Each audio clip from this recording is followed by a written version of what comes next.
Magandang araw po. Ako po si Anton at ang kwento kong ibabahagi sa inyo ay totoong nangyari noong 2005 sa isang liblib na hindi ko na malilimutan. Ang baryo ng San Bartolome del Sur. Sa isang probinsyang halos nakatago sa pagitan ng makakapal na puno at daang putik na hindi madaanan pag umuulan. Ito ang kasal na inakala naming masaya pero nauwi sa takot na hindi ko akalaing masasaksihan ko sa buhay ko. Unang araw ko pa lang sa San Bartolome del Sur, ramdam ko na kaagad ang kakaibang tahimik ng lugar. Ang mga bahay ay gawa sa kahoy at pawid. Ang kalsada ay puro lupa at ang mga tao ay parang laging nagmamadaling magsara ng pinto kapag may bagong dumarating. Ako ang isa sa mga ninong sa kasal ni Richard. Matagal ko ng kaibigan. Kinasal siya kay Elsa, taga roon sa baryo. Kasama ko sina Manuel, pinsan niya, at Karen, kaibigan namin mula sa Maynila. Pagdating namin, sinalubong kami ng malamig na hangin na parang dumadaan sa pagitan ng mga puno nang hindi gumagalaw ang mga dahon. Nang makita ko si Richard, agad siyang lumapit. "Anton, buti nakarating ka. Pasensya na, liblib talaga dito eh." Umiti ako kahit malamig ang palad niya nang nakamayan ko. "Ayos lang, iba nga lang ang pakiramdam dito," sabi ko naman. Narinig ko si Elsa mula sa kabilang gilid ng bakuran. Tahimik lang siya, nakatayo at parang hindi masyadong komportable na maraming tao. Nang maglakad siya papalapit, pansin ko kaagad ang matalim niyang tingin. Hindi masama pero parang laging may inaalala. "Pasensya na po. Medyo magulo ang paligid. Malapit na ang kasal. Marami pang inaasikaso," sabi ni Elsa. "Ayos lang Elsa. Mukhang pagod ka lang." Sa gilid ko, bumulong si Manuela. "Pare, napansin mo ba? Iba yung tingin ng mga tao dito sa kanya." Hindi ko agad sinagot pero oo. Mula sa mga dumaraan, parang may iwas ang karamihan kay Elsa. Parang natatakot silang tumingin ng diretso. Sa hapong yun, nagkaroon ng maliit na salo-salo para sa mga bisita. Habang kumakain kami, napansin kong ang ilang matatanda sa baryo ay hindi tumitingin kay Elsa. At kahit si Karen ay ilang beses na payuko na parang may nararamdaman sa hangin. Pagkatapos kumain, nagaya si Karen na lumakad-lakad para gumaan ang pakiramdam niya. Habang naglalakad kami sa gilid ng mga bahay, narinig naming dalawa ang mahinang bulungan mula sa dalawang matandang babae. "Bakit dito nila gagawin ang kasal? Alam naman nila ang nangyari noon." "Himala kung matapos ng walang gulo, lalo't gabi na." Nagkatinginan kami ni Karen. "Anton, ano bang meron sa lugar na to?" sabi niya. Umiling ako. "Hindi ko alam eh, pero parang may tinatago sila," sagot ko naman. Nang gumabi, humina ang hangin pero naging mas malamig. Parang may humahaplos sa batok kahit walang ihip. Nagkumpulang kami sa loob ng bahay na tinutuluyan namin. Pero may kakaiba sa labas. Narinig namin ni Richard sa labas habang nakikipag-usap kay Elsa. "Bukas ng kasal, mahal. Sana maging maayos ang lahat." Kasunod noon, ang boses ni Elsa. Mahina pero may laman. "Richard, sana handa ka sa lahat." Nagkatinginan kami ni Manuel at Karen. Hindi dahil sa sinabi niya, kundi sa tono. Hindi iyon tono ng kinikilig na babae. Tono iyon ng taong may tinatago o may alam na hindi namin alam.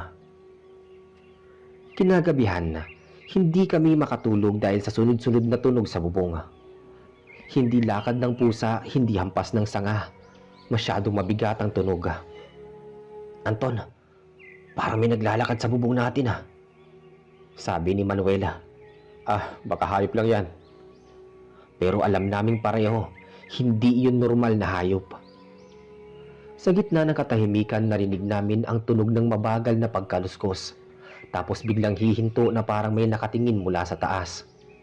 Pinilit kong matulog pero ang huling narinig ko bago makatulog ay ang mahina ngunit malinaw na boses ni Karen. Anton, hindi ako mapakali. Para akong tinitignan ng kung sino. At doon nagsimula ang gabing hindi naming alam na unang sinyalis pala ng totoong nangyari sa baryo ng San Bartolome del Sur. At hindi namin alam ang mismong kasal ang magiging daan para lumabas ang nilalang na matagal nang tinatago ng pamilya ni Elsa. Kinabukasan maaga pa lang ay maingay na ang paligid dahil sa paghahanda para sa kasal. Pero kahit may halong tawanan at usapan, ramdam ko pa rin ang kakaibang bigat ng hangin. Parang sinusubukang magpanggap na normal ang baryo, pero hindi maitagong may nakatago sa pagitan ng bawat ngiti ng mga tao. Habang nag-aalmusal kami, pumasok si Manuel sa kubo na parang kulang sa tulog. Anton, hindi ako nakatulog kagabi. Yung mga tunog sa bubong parang hindi hayop, mabigat talaga. Umupo ako at huminga ng malalim. Narinig ko rin yun. Hindi normal yun pero baka masyado lang tayong kinakabahan. Sa gilid ko halatang hindi naniniwala si Karen. Hindi lang kaba yun, Anton. May presensya talaga kagabi. Parang may gumagalaw sa paligid kahit walang tao. Tumingin si Manuel sa akin. Hindi ko sinasabi kay Richard, masisira ang araw niya. Tumango ako. Tama siya. Pero habang kumakain kami, napansin kong may ilang matandang lumalabas mula sa isang bahay. Bitbit ang mga tuyong dahon na nakatali sa tali. Sinabit nila iyon sa mga poste malapit sa plaza. Para saan yan? Tanong ni Karen. Nakatingin ako habang ginagawa nila yon. Hindi ko alam pero mukhang hindi yun pandekorasyon. Sagot ko naman. Habang papalapit ang oras ng kasal, mas lalo pang naging tahimik ang baryo. Kahit may mga bisita, ang mga tao roon ay halatang nagmamasid at hindi komportable. Ang mga mata nila ay nakatutok kay Elsa na nakasuot ng simpleng puting bestida. Maganda siya, pero napakaputla, para may iniintinding hindi normal. Nang malapit na ang seremonya, pinuntahan ko si Richard na nag-aayos sa likod. Richard, ayos ka lang ba? Ang labig ng palad mo kahapon Ngumiti siya kahit halatang pagod. Ayos lang ako, Anton. Siguro, pagod at kaba lang. Pero excited ako. Gusto ko nang matapos ang kasal. Sa likod niya nakita ko si Elsa na nakatingin sa amin. Hindi siya nakangiti. Wala siyang kahit anong reaksyon. Parang nakikinig sa hangin kaysa sa amin. Nang tumingin siya sa akin, bigla akong kinilabutan. Hindi dahil masama ang tingin niya kundi dahil para akong nakita ng dalawang mata na hindi ko kilala. Hindi siya kaaway pero hindi rin siya parang si Elsa na ipinakita sa amin noong unang araw. Habang papunta kami sa kapilya, lumapit si Karen sa akin. Anton, ibang pakiramdam ko. Parang may nakatingin sa atin mula sa taas. Kalmado lang tayo. Huwag muna nating isipin yon. Sagot ko sa kanya. Pero sa loob-loob ko, tama siya. Sa mismong bubong ng kapilya, may anino akong nakitang gumagalaw. Mabilis at tahimik. Hindi ko nakuha ang hugis pero hindi yun pusa o ibon. Nang magsimula ang kasal, napansin kong halos walang bata sa loob. Lahat ng magulang sa likod ay parang nakabantay sa labas kaysa seremonya nito. Ang mga matatanda ay nakayuko. Hindi man lang tumingin kina Richard at Elsa. Sa gitna ng seremonya, habang binibigkas ng pari ang mga salita, nakarinig kami ng mahina pero malinaw na tunog sa kisame. Parang pagkaluskos ng pakpak, mabagal at mabigat. Si Manuel ang unang lumingon. Anton, narinig mo yon? Tumango lang ako at hindi tumingin. Oo, huwag kang babalik. Para tignan. Sagot ko. Pero hindi ko na kailangan pang lingunin. Kahit hindi ko makita, ramdam kong may gumalaw sa taas. Parang may nilalang na umiikot sa hindi dapat na naroon. Habang papalapit ang patapos ng seremonya, biglang humigpit ang hangin. Yung malamig na simoy ay biglang naging parang humahalik sa batok ng lahat ng tao sa loob. Kahit ang pari ay napahinto sandali, pero tumuloy para hindi magtaka ang mga tao. Nang hawakan ni Richard ang kamay ni Elsa, may narinig kaming parang mahinang pag-ungol mula sa sulok ng bubong. Hindi galing sa tao, hindi galing sa hayop. Para itong boses na nasa pagitan ng matanda at bata, pero mababa at parang gutom. Tumayo ang balahibo namin. Nang matapos ang seremonya at lumabas kami sa kapilya, biglang umihip ng malakas ang hangin. Anton, parang mas lumalala pang pakiramdam sa paligid. Sabi ni Karen. Sa gilid ng plaza, narinig namin ang mga aso na biglang umalulong. Sabay-sabay yun, mahaba, malakas, at parang may nakita silang hindi dapat. Si Richard ay nilapitan namin. Ayos lang kayo? Parang ang tahimik nyo ha? Tanong niya. Tumingin ako sa kanya at hindi ko mapigilang magtanong. Richard, may napapansin ka bang kakaiba kay Elsa? Tumingin siya sandali tapos ngumiti. Pagod lang siguro. Wala namang problema, Anton. Pero paglingon ko kay Elsa, nakatingin siya sa malayong bahagi ng puno. Hindi sa mga tao, hindi sa kanya. Parang nakatingin sa bagay na kami ay hindi nakikita. At doon ko napansin ang anino sa lupa niya. Mahaba, hindi tugma sa katawan niya. At may bahagi na parang gumagalaw ng dahan-dahan. Anton, anino ba talaga yon?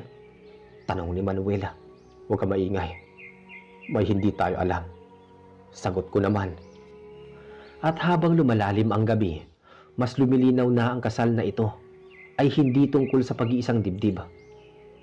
May ibang ritual na nagising kasabay nito at si Elsa ang sentro ng lahat. Pagkatapos ng kasal, nagsimula ang simpleng salo-salo sa plaza. Kahit may pagkain at musika, ramdam ng lahat ang kakaibang katahimikan na hindi masabi ng direkta. Parang pilit na pinapasaya ang gabi, pero walang tunay na saya ang naroon. Ang matatanda ay nagtabi-tabi. Panay ang lingon kina Elsa at Richard. At ang ibang mga kabataan ay hindi lumalayo sa mga magulang nila. Kami naman ni Manuel at Karen ay nasa gilid na kaupo sa isang mahabang bangko. Anton, hindi ko gusto tong pakiramdam ko. Ang bigat ng paligid eh. Kanina pa ako nakakaramdam ng parang may nakatingin sa atin. Kahit saan tayo pumwesto. Sabi naman ni Karen. Tumingin ako kay Elsa. Nakaupo siya sa tabi ni Richard. Pero hindi nakikipag-usap kahit kanino. Kahit ang mga bisita na lumalapit ay lumalayo kagad. Hindi dahil suplada siya, kundi dahil may matinding presensya siyang hindi mapaliwanag. Para siyang tahimik na tubig na may bagay na gumagalaw sa ilalim. Habang pinagmamasdan ko siya, biglang gumalaw ang anino niya. Hindi malakas pero sapat para makita na hindi yun normal na anino. Parang may buntot na humahaba at kumikibot sa dulo.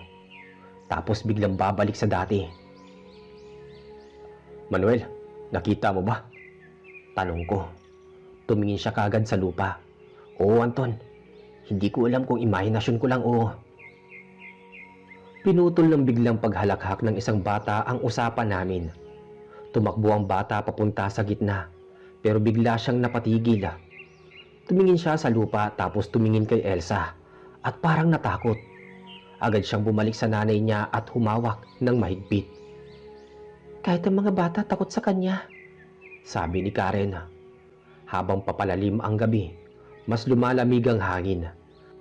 Ang lampara sa gitna ng plaza ay biglang nagkurap-kurap na parang nauubusan ng langis kahit kaka-refill lang kanina. Ang mga aso sa dulo ng baryo ay hindi tumitigil sa pag-alulong. Mahaba, paulit-ulit at parang may sinusundan na mabigat na presensya. Nang magsimula ng mag-uwian ang mga tao, lumapit si Richard sa amin. Nakatingin siya pero halata sa mukha niyang hindi niya maintindihan kung bakit parang hindi siya masaya. Pati na rin ang mga tao. Ayos ba kayo? Parang ang lalayo ng tingin niyo ha. Richard, tignan mo si Elsa. Wala ka bang napapansin? Natawa siya ng konti nang sabihin ko yon, pero halatang napipilitan. Pagod lang siya. Ilang araw siyang nag-aasikaso ng kasal eh. Natural lang yun. Napatingin si Karen sa kanya. Richard, hindi pagod ang nakikita namin. Nag-iba ang mukha niya pero hindi siya nagsalita.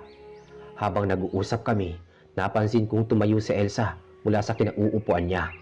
Mabagal ang paglakad niya papunta sa likod ng plaza kung saan halos walang ilaw. Hindi ko alam kung bakit pero parang may humahatak sa kanya papunta roon. Si Richard ay hindi agad nakapansin. "Anton bro, ayun na naman yung anino niya," sabi naman ni Manuel. Nang sundan ko ng tingin, nakita kong tumutubo ang mahabang anino sa lupa. Pahaba ng pahaba habang papunta siya sa madilim na bahagi. Parang may pakpak na nakaipit, nakakurba at gumagalaw ng sabay sa bawat hakbang niya. Lumapit ako kay Richard at tinapik ang balikat niya. "Richard, sundan natin si Elsa." Tumingin siya at nagulat na wala na si Elsa sa tabi niya. "Ha? Saan siya pumunta?" Sabay-sabay kami naglakad papunta sa direksyon kung saan siya nawala. Pagdating namin sa gilid ng puno, humina ang liwanag. Tanging lampara mula sa poste ang nagtatapon ng kaunting liwanag sa lupa. Dahil sa katahimikan, narinig namin ang tunog ng paggalaw ng mga dahon kahit walang hangin. Nang mas lumapit kami, napansin naming may bakas sa lupa. Hindi paanan ng tao, mas mahaba. May 3 hugis na parang daliri at may bahagyang hukay na parang mabigat ang tumapak. "Anton, hindi ito paan ng tao." Hindi rin hayop. Parang may kuko. Sabi naman ni Karen at Manuela. Luminga ako sa paligid at narinig kong may bumulong na mahina sa likod ng puno. Hindi malinaw kung tao ba o hindi. Hindi sanay sa ingay, hindi rin tunog ng hayop. Sa isang iglap, lumabas si Elsa mula sa likod ng puno. Nakayuko siya. Mabagal ang lakad niya papunta sa amin. At nang tumaas ang ulo niya, nakita naming may itim na namumuo sa paligid ng mga mata niya. Hindi dugo, hindi rin luha. Parang may itim na usok na dahan-dahang pumapasok sa mga ugat. "Elsa, anong nangyari sa'yo?" tanong ni Richard. Tumingin lang siya kay Richard, tapos dahan-dahang ibinuka ang bibig niya. Walang salita, walang kahit anong lumalabas. Pero may tunog kaming narinig, parang mababang pag-uhum na hindi galing sa lalamunan niya. Hindi rin galing sa hangin. "Anton, ano to?" sabi ni Karen. Biglang nag-ingay ulit ang mga aso sa baryo. Mas malakas, mas sabay-sabay, mas parang nagpapanik. Nang tumingin ako sa lupa, nakita kong gumalaw ang anino ni Elsa nang hindi humihinga. At sa loob at sa sobrang bilis, humaba ito. Kumurba tapos kumalas sa paanan niya nang hindi nawawala. Hindi namin alam kung tao pa ba talaga ang kaharap namin noon. O nilalang na matagal nang natutulog sa dugo niya. Nang humiwalay ang anino ni Elsa sa may paanan niya, tumigil kami sa paghinga. Hindi yun normal na anino. Hindi yun epekto ng ilaw. Para iyong nabubuhay na nilalang na walang katawan. Pero sumisibol mula sa mismong aura ni Elsa. Si Richard ang unang lumapit. "Elsa, mahal ko, ano to? Ano nangyayari?" Pero hindi gumagalaw si Elsa. Para siyang estatwa na iniwan sa gitna ng dilim. Nakatayo pero walang reaksyon. Tanging ang anino niya ang kumikilos. Mabagal itong umangat mula sa lupa. Parang humihinga tapos kumukurba na parang may pakpak. Si Karen ay napaatras. "Anton, lumalaki pa yung anino. Parang nag-iipon ng lakas." sabi ni Karen. Tumingin si Manuel sa akin. Halatang natatakot. "Pare, baka hindi na tao si Elsa," sabi niya. Hindi ko siya sinagot kaagad. Ang utak ko ay puno ng tanong na wala namang sagot. Pero alam kong hindi kami pwedeng manatili lang doon. Habang nakapalibot kami kay Elsa, biglang umihip ang malakas at malamig na hangin mula sa gilid ng gubat. Hindi yun normal na hangin. Parang may kasamang mababang ugong na galing sa ilalim ng lupa. Sumabay pa ang pag-alulong ng mga aso sa baryo. Paulit-ulit, mas malakas, mas nagpapanik.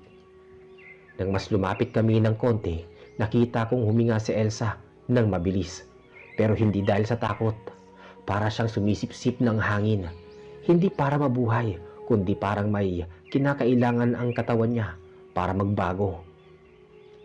Maya-maya biglang nagsalita si Elsa. Mahina, halos pabulong pero malinaw. Richard, Sabi ni Elsa. Napatigil kami. Si Richard agad ang lumapit. Elsa, ano ba nararamdaman mo? Sabihin mo. Itinaas ni Elsa ang mata niya. Doon namin unang nakita ng malinaw. Ang itim na namumuo sa paligid ng mata niya ay parang kumikilos. Gumagapang papunta sa gilid ng balat niya. Hindi normal, hindi sakit, hindi pagod. At bigla siyang nagsalita muli. umalis ka. Sabi ni Elsa. Umangat ang anino niya mula sa lupa ng mas mataas. Parang may sariling ulo at balikat kahit wala naman talagang katawan. Habang tinitignan namin iyon, unti-unting nagdikit ang mga hugis na parang pakpak at buntot. Hindi ito buo at malinaw, pero sapat upang makita mong hindi na iyon anino ng tao. Sumigaw si Karen. Anton, may mata yung anino. Tingnan mo. At nang lumingon ako sa direksyon ng anino, tama siya. Sa gitna ng madilim na hugis ay may dalawang bilog na parang mata. Mas maliwanag ng konti kaysa sa paligid. Si Manuel naman ay napalapit sa isang puno at halos hindi na makagalaw. Pare, kailangan nating umalis dito. Sabi niya, pero hindi pwedeng basta tumakbo kami at iwan si Richard. Hindi ko rin alam kung lalaban ba yung nilalang o kung susunod sa amin. Maya-maya lumapit ako kay Richard at hinawakan ang braso niya. Richard, sumama ka sa amin. Dalhin muna natin si Elsa sa bahay. Pero umiling siya. Hindi makapaniwala sa nakikita. Hindi ganito si Elsa.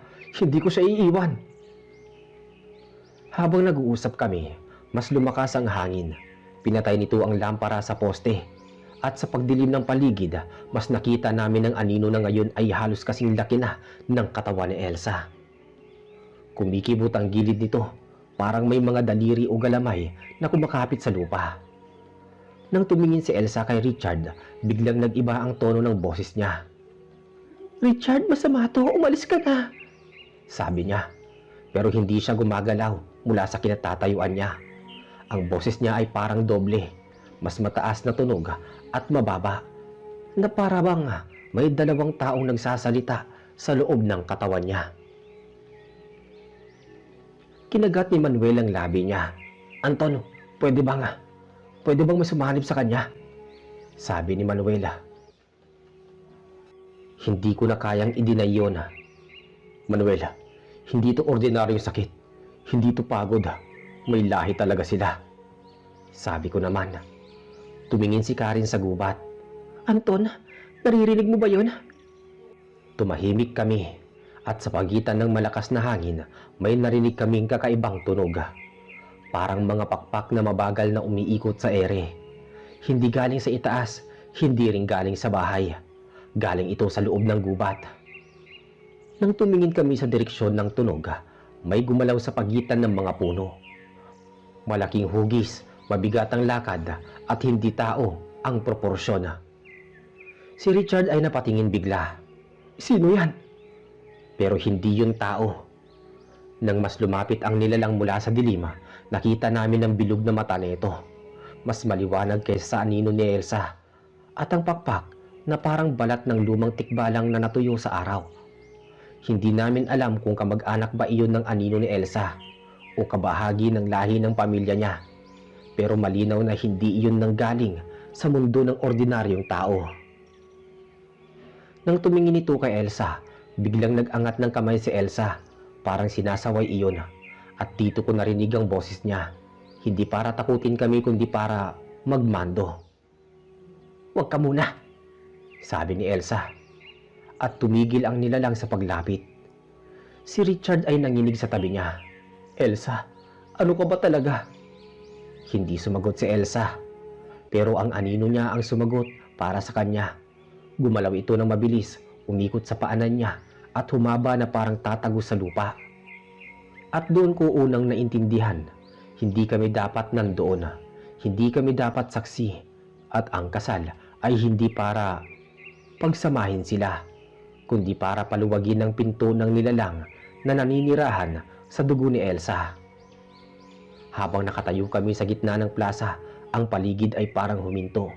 Ang hangin ay hindi na umiihip ng malakas, pero mas malamig pa kaysa sa dati. Parang hinihintay kami. Si Elsa, hindi pa rin gumagalaw, nakatingin sa direksyon ng gubat. Ang anino niya ay kumikilos pa rin ng sarili nitong galaw. Mas matalim na ang kurba at tila naghihintay ng utos. Biglang tumahimik si Karen at tumingin sa akin. Anton, parang nararamdaman ko yung galit niya. Sabi ni Karen. Tumango ako, halata sa amin lahat na masyado na itong lumalampas sa normal. Tama ka, Karen. Kung sino man ang nandoon sa anino ni Elsa, hindi siya kaibigan ng tao. Sabi ko naman. Si Manuel ay lumapit kay Richard, halatang nanginginig. Richard, kailangan nating ilayo siya. Hindi natin alam kung ano nangyayari. Hindi ko pwedeng iwan si Elsa. Kahit ano pa yan, hindi siya yon. Sagot ni Richard sa kanya. Pinilit ko siyang huminga ng malalim. Richard, kung ayaw mo man, kailangan natin maging handa. Hindi lang ito basta kasal. May kumikilos sa kanya na hindi natin nakikita. Sabi ko rito. Tumingin si Richard sa akin. Halata ang pag-aalinlangan pero hindi niya iniwan si Elsa. Biglang may tunog mula sa gubat. Mahina. Tapos unti-unting lumalakas. Parang paalala. Parang babala. Isang matandang huni na parang nagmumula sa ilalim ng lupa. Ang anino naman ni Elsa ay kumilos agad. Parang nakikinig sa tunog na iyon. Umikot ito. Humawak at sa isang iglap ay parang may humabol sa paligid ng plaza. Ang mga poste, ang lampara, ang sahig, lahat ay parang may sariling buhay. Anton, kita mo yun? Oo, huwag kang lalapit. Sabi ko kay Karen. Ang mga kamay ni Elsa ay unti-unting umaangat, pero hindi ito normal na galaw. Ang mga daliri niya ay parang humihila ng hangin, at sa bawat galaw, ang anino niya ay mas gumagalaw, mas lumalakas. Si Manuel ay napatakbo sa gilid. Hindi natin pwedeng hintayin. Kailangan natin umalis ngayon. Sabi niya. Pero si Richard ay nakatayo lang sa tabi niya. Nakatingin kay Elsa. Parang may pag-asa siya na bumalik sa dati ang kabiyak niya. Sa gitna ng katahimikan, bago sumabog ang tunog ng gubat, narinig namin ang mahinang bulong ni Elsa. Anton, tulungan niyo ako. Sabi niya. Hindi ko alam kung ang boses niya ba yun o ang anino na kumokontrol. Pero sa tono, naramdaman namin ang takot na higit pa sa normal. Habang naglalakad kami palapit sa kanya, ang lupa ay biglang lumambot sa ilalim ng paa namin. Ang mga hakbang namin ay parang nababalot ng mabigat na alikabok na lumalaban sa bawat galaw. Si Richard ay nagsimula ng umiyak. Elsa, ano bang nangyari sa'yo?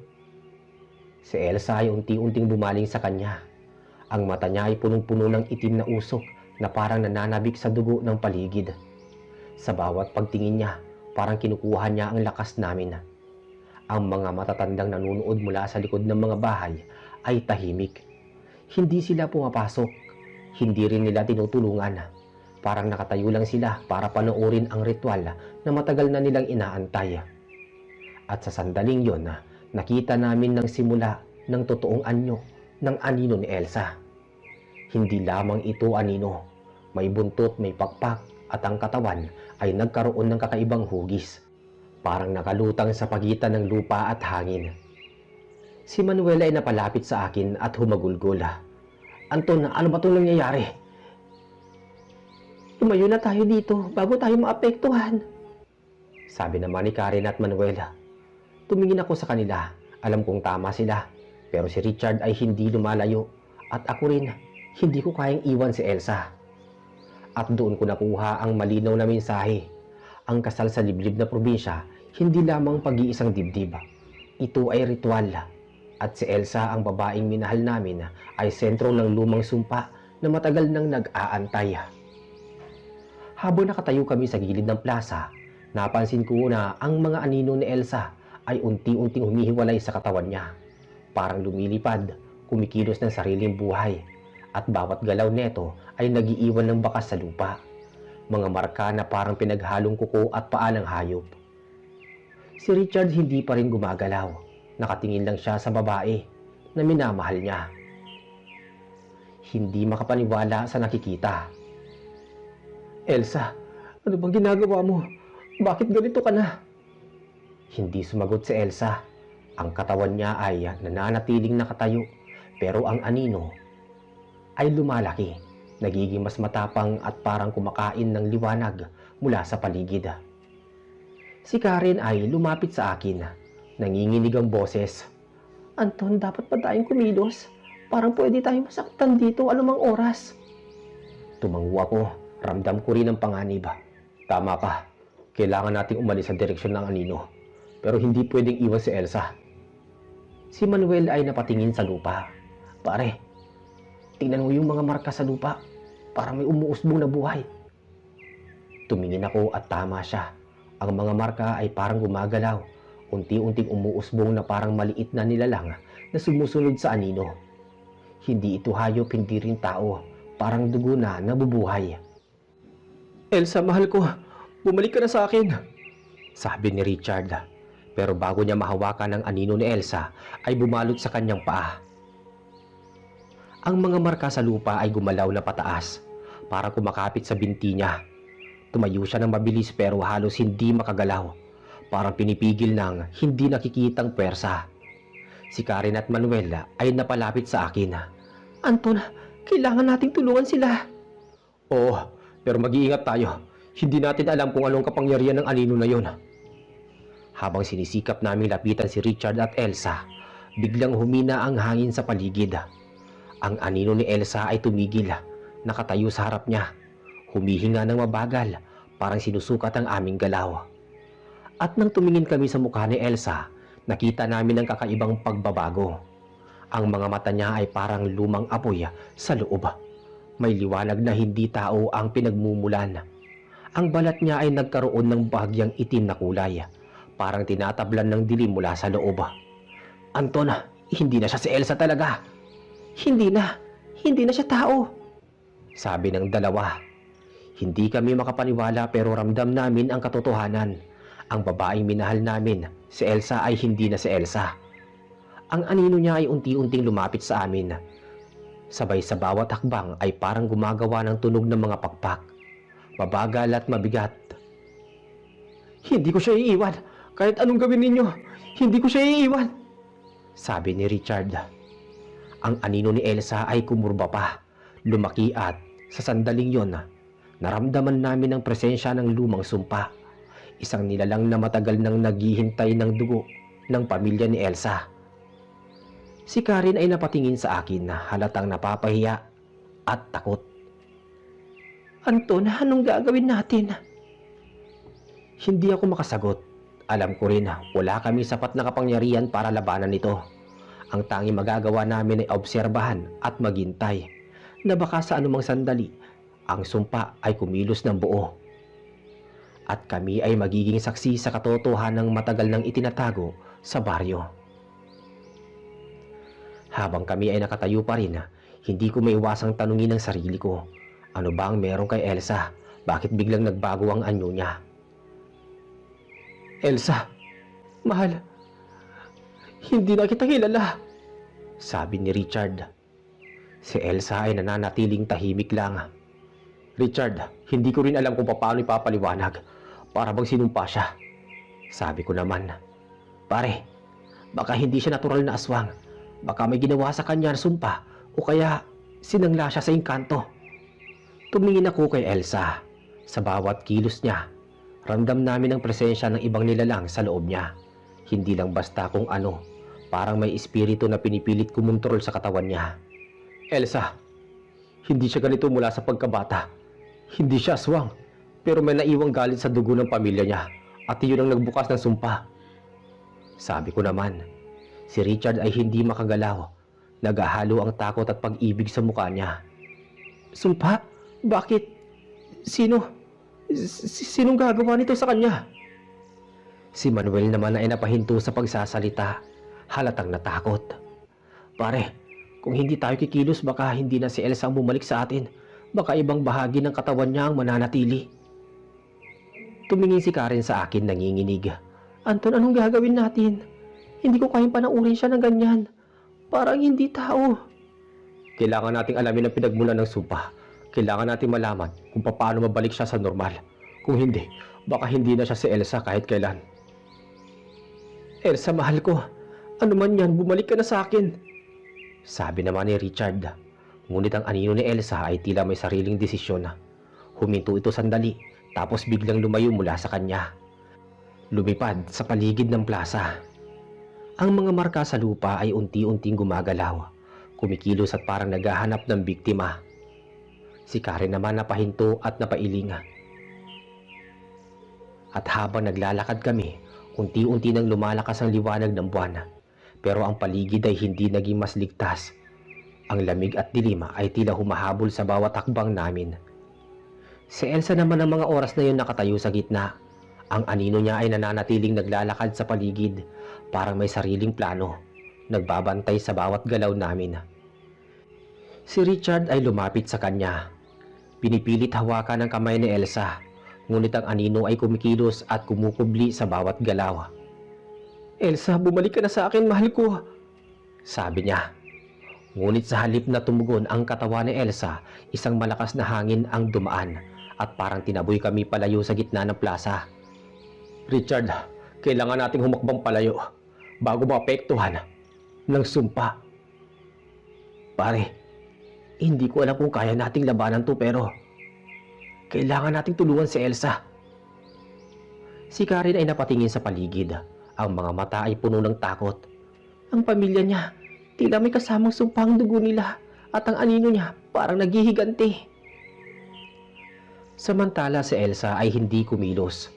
Ang anino niya ay nananatiling lumilipad sa paligid, kumikilos at humihimok sa amin na sumunod. Nang kami ay makapasok sa bahay, biglang nagbago ang anyo ni Elsa. Ang mata ay unti-unting lumiwanag ng puti at sa isang iglap, unti-unting bumalik ang normal niyang anyo. Ang anino ay bumalik sa katawan niya at tumigil ang galaw ng lupa sa paligid. Elsa, o Diyos ko, bumalik ka na. Si Elsa ay unti-unting bumaling sa kanya at sa unang pagkakataon ngumiti siya, pero ang mga mata niya ay may halong takot at pangungulila. Richard, hindi ko alam. Ano ang nangyari sa akin? Parang may kumukontrol sa katawan ko. Sabi ni Elsa. Si Manuel ay napahinga ng malalim. Salamat, nalampasan natin. Si Karen ay lumapit at hinawakan ang kamay ni Elsa. Ligtas ka na. Pero kailangan mong maging maingat. Ang sumpa ay matagal nang nakatago sa pamilya mo. Si Richard ay patuloy naman na nakatingin kay Elsa. Hindi mawari ang damdamin, takot, pag-ibig at gulat. Elsa, kailangan ninyong alagaan ang sarili mo. Elsa, kailangan ninyong alagaan ang sarili mo. Ang sumpa, kahit bumalik ang anino sa'yo, maaari muling magising kung hindi mo ito haharapin ng maayos. Sabi ko rito. Si Elsa ay tumango at halata sa mukha niya ang panghihina. Pero sa gabing yun, nakatayo pa rin siya, buo at unti-unting bumabalik sa normal. Sa paglabas namin ng bahay, ang paligid ng baryo ay tahimik na. Ang mga poste ay nagliwanag muli at ang mga aso ay tumahol lang ng konti. Parang natanggap na ng babala, ngunit hindi na nag-aalulong ng sabay-sabay. Si Richard hinawakan ng kamay ni Elsa. Matagal bago nagsalita. Mahal, kahit ano pa yan, hindi kita iiwan. Salamat, Richard, sa lahat. Sagot naman ni Elsa sa kanya. Si Manuel at Karen ay nagtinginan at ramdam namin ang ginhawa sa paligid. Ang sumpa ay hindi nawala, pero ang katawan ni Elsa ay muling sa kanya. Ang galit ng anino ay nagpigila. At sa gabing iyon, natutunan naming lahat na may mga bagay sa baryo na mas matanda at mas malakas kaysa sa tao. Naglakad kami pabalik sa plaza. Tahimik pero may pag-asa. Alam naming hindi pa tapos ang laban sa lumang sumpa, pero sa gabing yon, si Elsa ay muling tao. At doon nagtapos ang gabing puno ng takot, galit at lihim ng liblib na probinsya.